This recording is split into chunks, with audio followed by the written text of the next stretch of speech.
Mía Olivares alcanzó a vivir solo 2 meses, un suspiro, un instante.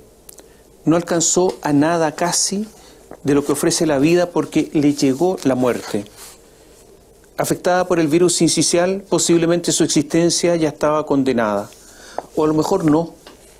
Para un Ministerio de Salud insensible que maneja FONASA con extensas listas de espera, fue solo eso, solo un número. No podía ser de otra manera cuando todos los años el 20% de todas las muertes en Chile es de personas que están en la lista de espera para ser atendidos. Son miles de personas que engrosan una estadística, una planilla Excel en un computador manoseado. Mía, esta guagua de 2 meses, estuvo en otra lista de espera fatal. La ministra Jimena Aguilera dijo, eso sí, ella lo dijo, que de haber habido una cama disponible, Mía habría sobrevivido. Era tal la ocupación de camas para niños que la única posibilidad, decían, era trasladarla a cerca de 1.000 y tantos, casi 2.000 kilómetros de distancia a Arica, lo que en la práctica demostró el colapso del sistema, por lo que se resolvió que no había cama UCI disponible. El drama de la última cama entonces existió. La verdad es que para la maldita burocracia existió, porque había cama para esa niña de 2 años en la clínica Las Condes. La ministra de Salud, Jimena Aguilera, dijo que un fallo de la Contraloría lo impedía trasladarlo a Las Condes. Doble o triple ignorancia de la ministra. La Contraloría no dicta fallos. Había una sentencia, pero no era de la Contraloría, era de la Corte Suprema. Y esa sentencia no impedía trasladar enfermos porque prima la ley de urgencia. Una sucesión de errores de las que la ministra Aguilera salió, gracias a la política y gracias a la derecha también, indemne. El ministro Álvaro Elizalde dijo que no tenía sentido seguir ahondando en el tema, porque para él, Mía también fue solo un número. El subsecretario de Redes Asistenciales era Fernando Arauz, 38 años, cercano al presidente, compañero de ruta de toda una generación que hoy gobierna. Arauz es el que dijo que se había buscado en todas partes, pero no consideró la clínica Las Condes. La ministra Aguilera, a inicios de la semana, apoyó a Arauz, dijo, aclaró los temas, los malos entendidos y por qué se había entendido así y las medidas que había que tomar. Así que quédense tranquilos. La ministra Aguilera creyó que así se precluía el asunto. Lo que ocurre es que Jimena Aguilera y el presidente Gabriel Boric habían decidido seguir apoyando a Arauz. Habían decidido seguir con Arauz. Porque Mía Olivares seguía siendo un número. La decisión de despedir al subsecretario Fernando Arauz no se debió a ese error fatal. Se debió a que hubo una comida en el Cerro Esperanza de Valparaíso, en el fino restaurante Portofino. La ministra Jimena Aguilera se dio cuenta en esa comida de que no podía seguir con Arauz. Degustando comida italiana estuvieron Jaime Sáez de Revolución Democrática, Elia Molina del PPD, Francisca Bello de Convergencia Social, Danisa Astudillo del Partido Socialista, Ana María Gasmuri de Acción Humanista, Tomás Lagomarcino, Radical, Hernán Palma, Partido Humanista, y Matías Ramírez del Partido Comunista. Y ellos, en esa comida, le comunicaron a Aguilera que Arauz se había convertido en un material desechable, que tenía que operar ese Arauz como fusible, porque si no, la crítica llegaría a ella, Aguilera, y ella sería fusible de Gabriel Boric. Entonces, con aire marino, esa fue la lógica, una lógica solo política. Entonces Arauz fue despedido y se nombró a Osvaldo Salgado, 73 años, cercano al Partido Socialista, que había desempeñado el cargo en tiempos de Ricardo Lagos y Michelle Bachelet. Entonces Aguilera, la ministra, tuvo que desdecirse del apoyo que le había otorgado a Arauz. Y dijo, al hablar de Salgado, dijo, el presidente ha sido muy prudente en nombrar a alguien con una larga trayectoria y que no va a necesitar, escuche bien, que no va a necesitar una curva de aprendizaje, sino que trae experiencia. Yo me hago una pregunta, hagámonos todos una pregunta. ¿Por qué estamos sometidos, como dijo Aguilera, a tener que soportar una curva de aprendizaje refiriéndose a Arauz? ¿Por qué la ministra sí sabía? Porque nos imaginamos que se había dado cuenta que Arauz no sabía, no lo expuso al presidente Y si es que no la escuchan, ¿por qué no se fue? Si es que no atendían sus reclamos.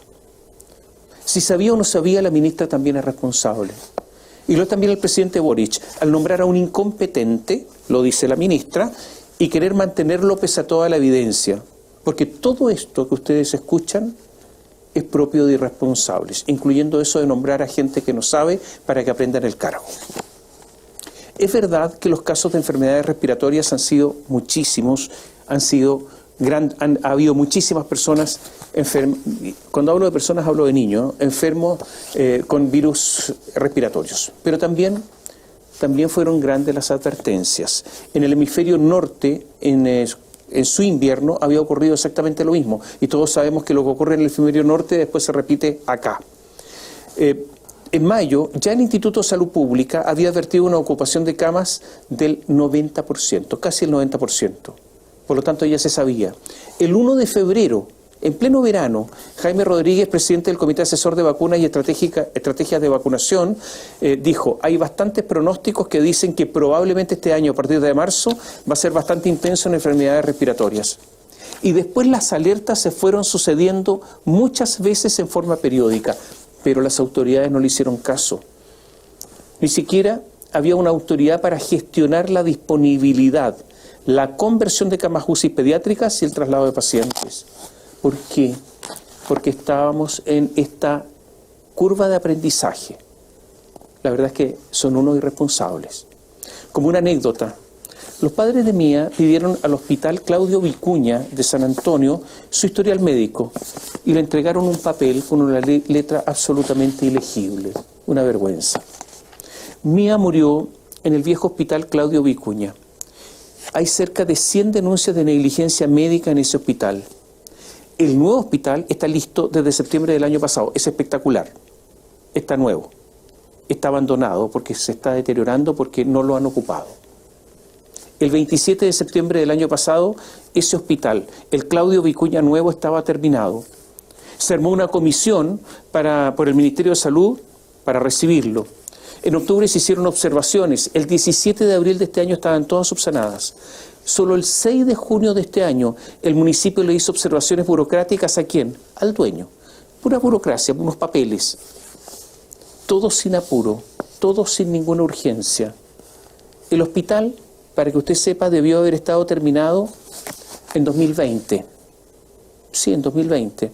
Pero el ministerio pidió una y otra vez aumento de obras porque el proyecto inicial estaba malo, era insuficiente.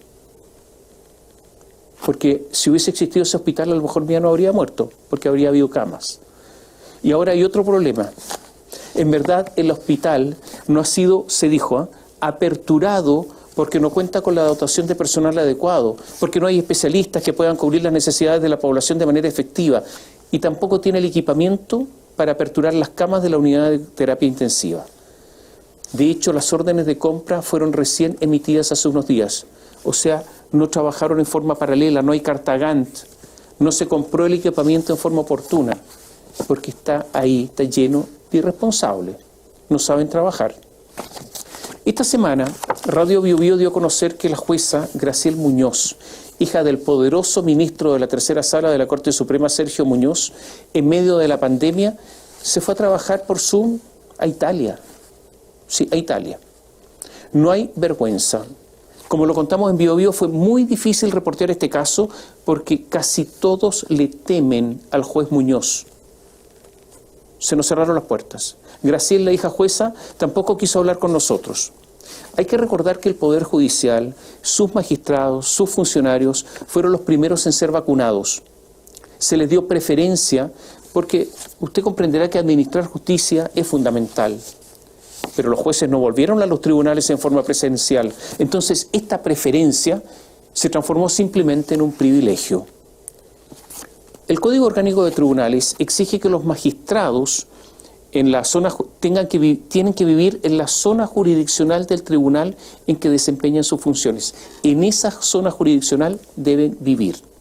Si hay una excepción, por parte de la Corte de Apelaciones respectiva, debe autorizarse, en este caso la Corte de San Miguel, debe autorizarse vivir en otro lugar con una resolución fundada, o sea, con argumentos. Mediante un auto acordado, la Corte Suprema reguló el trabajo telemático en tiempo de pandemia. Pero un auto acordado no puede modificar las leyes. Y las leyes, y es un imperativo legal, deben ser interpretadas según su sentido natural y obvio, o sea, con el sentido común. O sea, lo obvio es que la jueza podía realizar sus labores en forma telemática desde su casa. Cualquier otra circunstancia era ilegal. Incluso, si ella no lo estimaba así, debió haber presentado una solicitud formal a la Corte de Apelaciones de San Miguel. Yo quiero recordar que las normas que regulan la función jurisdiccional son de derecho público, o sea, los jueces y los funcionarios de los tribunales solo pueden hacer aquello que la ley expresamente se le permite, y ante el silencio de la ley se deben abstener. La jueza Graciel Muñoz se mandó a cambiar sin preguntarle a nadie, y ahora ha dicho que es culpa de la Corte de Apelaciones de San Miguel no haberle preguntado, o sea, no haberle preguntado a ella, no haberla fiscalizado, no haberla cuidado. O sea, además de ignorancia, demuestra Graciel Muñoz desfachatez. Cuando Biobío le preguntó a la Corte de Apelaciones de San Miguel acerca de esta situación, se reunió el Pleno y los señores ministros decidieron no respondernos en un acto de opacidad total. Pasaron los antecedentes a una llamada Comisión de Transparencia del Poder Judicial. Hasta ahora nada se escucha de ellos. La jueza Graciel Muñoz se desempeña en un tribunal, esto es muy importante, se desempeña en un tribunal de garantía. Ese es un tribunal unipersonal, o sea, no hay otro juez, solo ella. Y es un tribunal que resuelve, entre otras cosas, las medidas cautelares en un juicio. O sea, resuelve la señora Muñoz, Graciel Muñoz, si una persona va o no a la cárcel, por ejemplo. Por eso es importante que el juez esté ahí, en lo posible, porque puede escuchar formalizaciones, puede escuchar antecedentes, tiene que fundar sus decisiones. Es importante que vea lo que ocurre, pero no solo eso. Es importante que el juez, si está trabajando de forma telemática, esté disponible para que vaya al tribunal si es que hay algún hecho que amerite su presencia. Pero eso no lo puede hacer cuando está a 12.000 kilómetros de distancia y además no le cuenta a nadie. Hay una paradoja, porque con su presencia, la jueza Muñoz velaría mejor por las garantías individuales de las personas sometidas al tribunal en el que se desempeña. Y su padre, el juez Sergio Muñoz, participa en una sala de la Corte Suprema que vela justamente por el cumplimiento de las garantías individuales. Al parecer, los dos viven bajo el mismo techo. Cuando se trata de la hija, el juez Sergio Muñoz hace la vista gorda cuando se trata de proteger las garantías de las personas. Esta jueza es de una frescura total. Hasta el momento no sabemos por qué y a qué se fue a Italia por meses. La jueza imputó a la Corte no haberla fiscalizado, como les contaba, en un caradurismo absoluto. Y la Corte ha quedado en silencio en un intento de que todo pase por inadvertido. Me refiero a la Corte de Apelaciones de San Miguel. No sabemos qué ocurrió con el ministro visitador del tribunal, el tribunal de la jueza Muñoz. Sería bueno además que el ministro de la Corte Suprema, su papá, Sergio Muñoz, cuente si vive con ella, porque entonces conocía o debía conocer en primera persona las irregularidades cometidas por su hija. Hasta el momento el ministro Muñoz, siempre un hombre muy locuaz, permanece en silencio. Se dice que vive con su hija porque ella da la dirección de su padre. Esto ocurre posiblemente porque en la práctica los jueces no responden a nadie por lo que hay impunidad, y me refiero a los jueces de la Corte Suprema. Hasta el momento no se inició ninguna investigación de oficio en los tribunales. O sea, hasta el momento, los ministros de la Corte de Apelaciones de San Miguel, la ministra, el ministro, la ministra Graciel Muñoz, el ministro Sergio Muñoz, son todos unos irresponsables. Les voy a entregar un dato más. La inmobiliaria Fundamenta estaba construyendo un proyecto inmobiliario en la comuna de Ñuñoa. Y esta jueza, Graciel Muñoz, es también una inversionista inmobiliaria, por lo que decidió firmar 2 promesas de compraventa para comprar 2 departamentos. Las obras fueron paralizadas por los tribunales. Entonces Graciel Muñoz, la jueza, quiso desistirse de las promesas de compraventa y que le devolviera la plata que había entregado. Explicación que dio Graciel Muñoz a la inmobiliaria, textual, entre comillas: mi papá me recomendó que moviera esas platas del proyecto. Y siguió hablando, comillas: mira, este proceso puede durar años y no quiero Y no creo que quiera ni pueda esperar tanto. Y te lo digo con conocimiento, no porque yo sea abogada, sino porque mi papá es el que ve todo el tema, ya que participa en la Corte Suprema. Y lo vería mucho, porque el asunto podría haber llegado a la tercera sala, donde su papá es amo y señor. Hasta el momento del ministro Muñoz, nada se sabe sobre este asunto. Lo que sí sabemos es que parece que siempre está enterado de lo que hace su hija y de sus negocios. Y es por eso que podemos suponer que conocía de su estadía por meses en Italia. Son unos irresponsables, aunque respecto a los Muñoz, padre e hija, posiblemente el concepto se quede corto. El Fundo Galera queda en Corral, camino a Chagüín, esto es en la parte costera de Valdivia. Esmera Elvira Nauco Vargas y Venancio del Carmen Aguilar Navarro, junto a otras personas, ingresaron a ese fondo, liderados por el huerquén Heraldo Railaf Nauco, lo usurparon violentamente, utilizando armas de fuego, amenazas, y se apropiaron del fondo. Los dueños no pudieron ingresar nunca más a él. Se decretó un resguardo policial para que los dueños pudieran acceder al fondo tomado, pero nunca se ha hecho efectivo. La Corte Suprema acogió un recurso de protección contra la delegación presidencial de Valdivia, porque no habían hecho nada por resguardar el derecho. El fallo nunca se ha cumplido. Este año se presentó un recurso de protección para desalojar ese predio. No ha sido posible notificar a los usurpadores, porque cuando llegan a notificarlos se oponen con violencia. Hay varias acciones judiciales pendientes, y una de ellas es una acción penal en que se decretó la cautelar de que los usurpadores abandonen el fondo, lo que por supuesto no se ha cumplido. Pero, y aquí viene lo increíble, el Juzgado de Garantía de Valdivia dijo que si en una de esas ellos cumplen las resoluciones judiciales, son desalojados, los violentos usurpadores, los que han amenazado con armas, los que han robado, los que han causado destrozos según los dueños, si es que se van, podrán entrar al fondo para celebrar el Año Nuevo Mapuche y otras festividades, aún sin consentimiento de los dueños, a las dos personas que indicamos antes y a otras más. Incluso se resolvió que podían entrar cada 45 días. Ante esta resolución increíble de personas que amenazan, que se toman un fondo y que si es que cumplen una resolución judicial se van, tengan derecho a entrar nuevamente en forma reiterada, el juez de garantía dijo que sí se podía hacer. Incluso la Corte de Apelaciones de Valdivia ratificó eso, que sí podían entrar. Y no solo confirmaron esto, sino que decidió que el juez de la garantía podía abrir debate sobre otras fechas adicionales para entrar al fondo.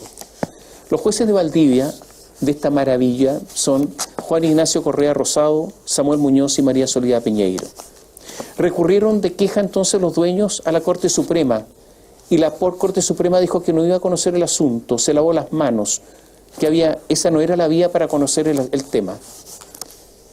Y resulta que estos jueces supremos son Haroldo Brito, Manuel Valderrama, Jorge Dam, Leopoldo Llanos y María Teresa Letelier.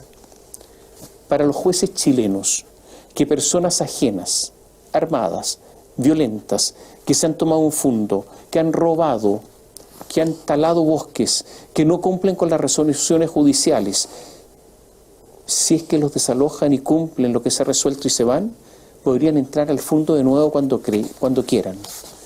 ¿Qué cree usted? ¿Estos jueces son responsables o irresponsables? Esta semana conocimos una verdadera debacle en la prueba Simpson. Esta prueba existe desde el año 1968. Es una medición muy valiosa y en alguna oportunidad incluso se hizo en 6 niveles de estudios. Michelle Bachelet eliminó la que se hacía en segundo básico. Ahora se hace en cuarto básico y en segundo medio. Este gobierno intentó no hacerla el año pasado, porque los resultados que se conocieron este año son de la prueba del año pasado. El gobierno no quería hacerla, e incluso el gobierno demoró los resultados. Y si no es por el Consejo Nacional de Educación que exigió hacer esta prueba Simpson, no tendríamos prueba. O sea, si hubiese sido por el presidente Gabriel Boric, no sabríamos nada. El gobierno suponía que el mayor problema en cuanto a dificultades para los alumnos estaría en lectura.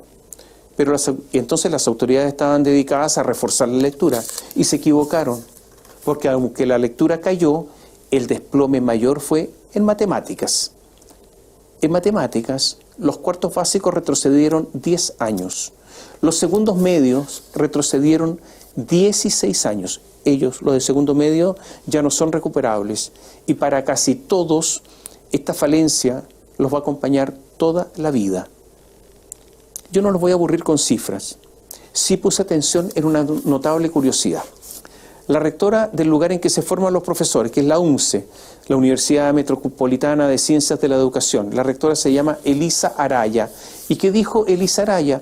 Dijo que este resultado no es un retroceso, porque es la misma fotografía que año a año este país tiene. La verdad es que es lo de la rectora Araya, una extravagancia, que adquiere mayor dimensión porque ella es la guía de los que van a ser docentes. La educación chilena hace tiempo que está mal, pero hay un consenso que el cierre de los colegios durante la pandemia fue fundamental para que se obtuvieran estos resultados calamitosos. Los niños chilenos tuvieron sus colegios cerrados durante 259 días. Sin ninguna razón, fuimos de los países con el cierre de los colegios más prolongados del mundo. Sin razón, repito. Bueno, en verdad hubo una razón. El colegio de profesores, totalmente politizado, que se opuso siempre a abrir los colegios, y la oposición política de la época, que es lo que hoy gobierna.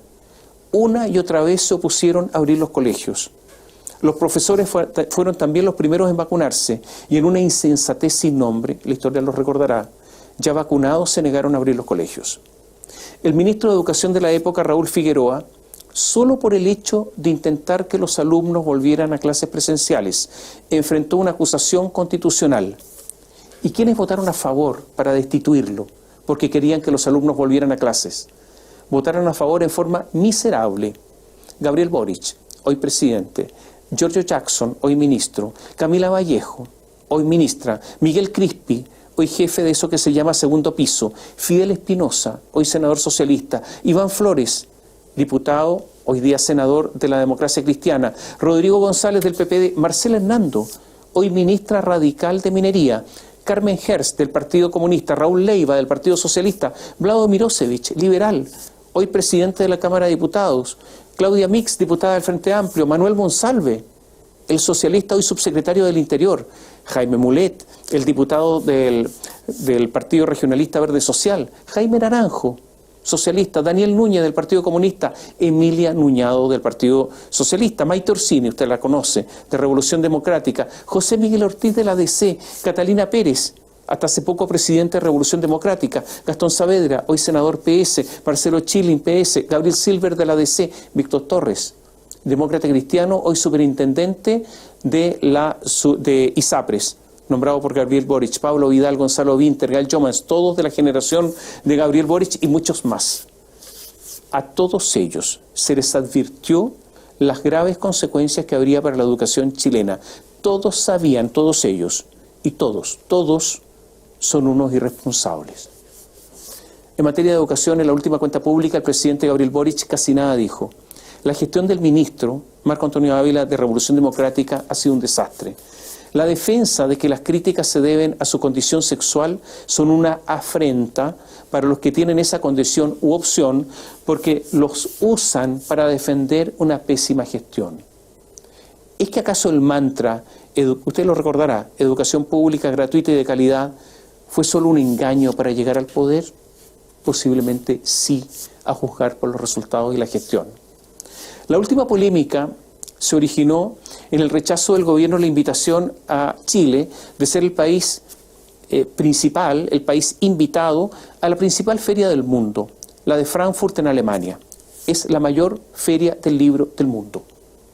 La explicación: participar cuesta unos 8 millones de dólares. Esta razón, según Jaime de Aguirre, el ministro de Cultura, es que esa plata hay que gastarla en Chile. La verdad es que hay muchos actos que se desean programar para el aniversario de los 50 años del golpe militar, y para eso se necesita dinero, plata. La embajadora de Chile en Alemania, Magdalena Atria, hace 2 meses comunicó a los alemanes que Chile rechazaba la invitación de ser el país invitado. Gabriel Boric, que se autodefine como lector, dice ahora que no tenía idea de la decisión. Pero yo me pregunto, cuando el presidente habla con sus ministros, y habla uno a uno con sus ministros, obviamente, es que no habló de este asunto. ¿Pero de qué hablan entonces cuando este era un asunto principal del Ministerio de la Cultura? Los alemanes son ordenados.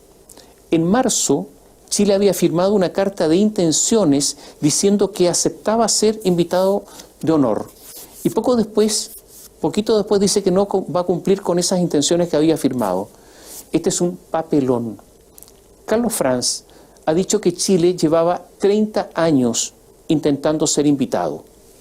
Convengamos que el presidente Gabriel Boric tiene una notable capacidad para elegir malos colaboradores, y uno de ellos es sin duda Jaime de Aguirre. Abandonado por la televisión, con una vida laboral con demasiados ripios en los últimos años, retirado hace tiempo, fue llamado sorpresivamente a un ministerio que debiera ser una de las estrellas del Frente Amplio. Es una triste cosa que está en medio de una huelga larga y ahora con esta decisión. De Aguirre primero optó por el silencio, después se le vio irritado, colérico, desacomodado. Esto ocurrió hace tiempo, hace 2 meses que se comunicó a Alemania todo esto, pero el presidente Gabriel Boric dijo hace algunas horas: esta decisión no pasó por mí, ni me fue comunicada oportunamente. Yo le manifesté al ministro de Aguirre mi discrepancia, pero entonces, ¿quién diablo manda acá? Yo creo que es notable que esto no lo sepa el presidente, reitero. Pero si es así, al ser descalificado por el presidente de Aguirre debiera irse, porque revirtió por sí y ante sí una decisión que estaba tomada.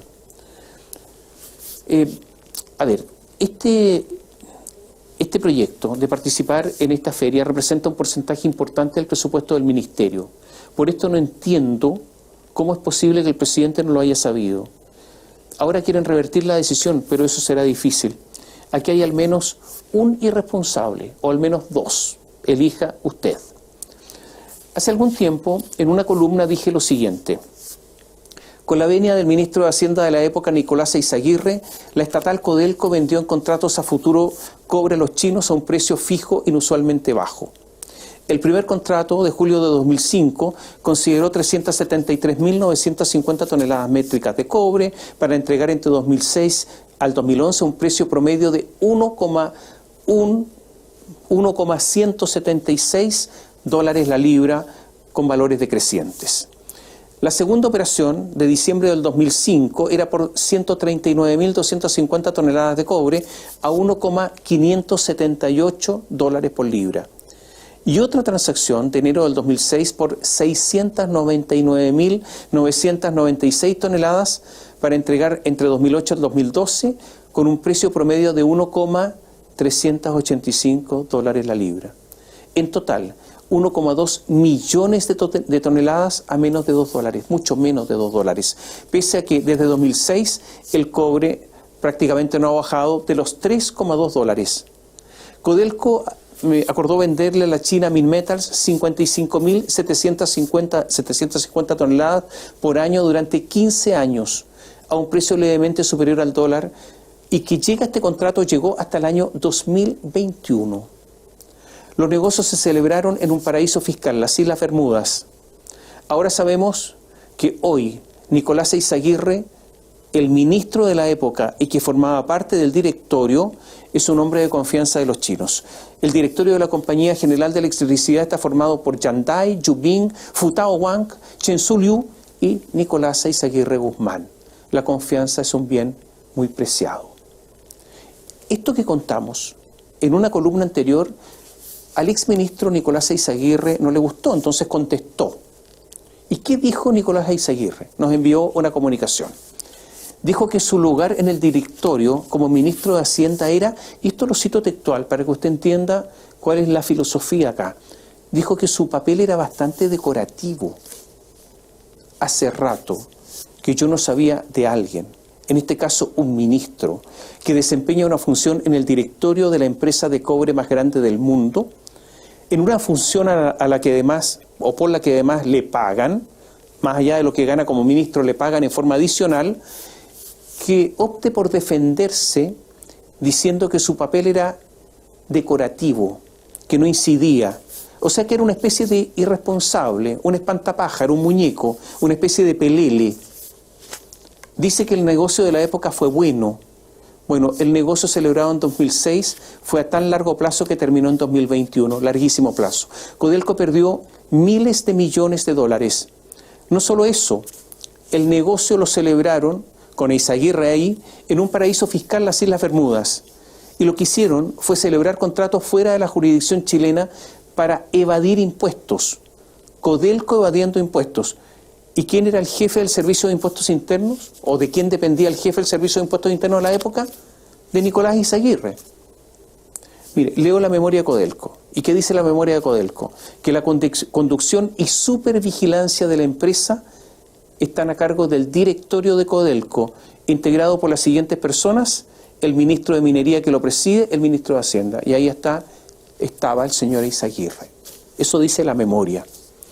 El presidente ejecutivo de la corporación, además, es designado por el directorio, o sea, por Nicolás Eizaguirre, entre otros.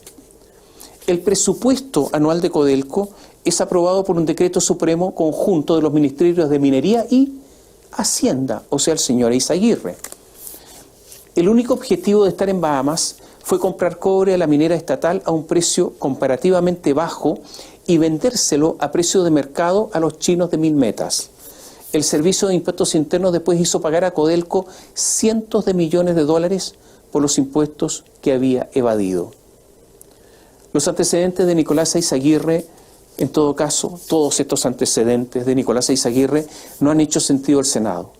Nicolás Eizaguirre recién ha sido nombrado miembro del Comité Resolutivo de las Asignaciones Parlamentarias, o sea, el organismo que debe velar por los recursos que entrega el Estado y cómo se invierten en el Senado. O sea, acaban de designar a un irresponsable, a un notable irresponsable. Hay que reconocer que Nicolás Eizaguirre venía con sus intenciones hace largo tiempo, y es coherente, porque lo que no sabíamos es que hace ya años había bajado de los patines a Codelco. Un irresponsable. Bio Bio Televisión, con el auspicio de Libérate del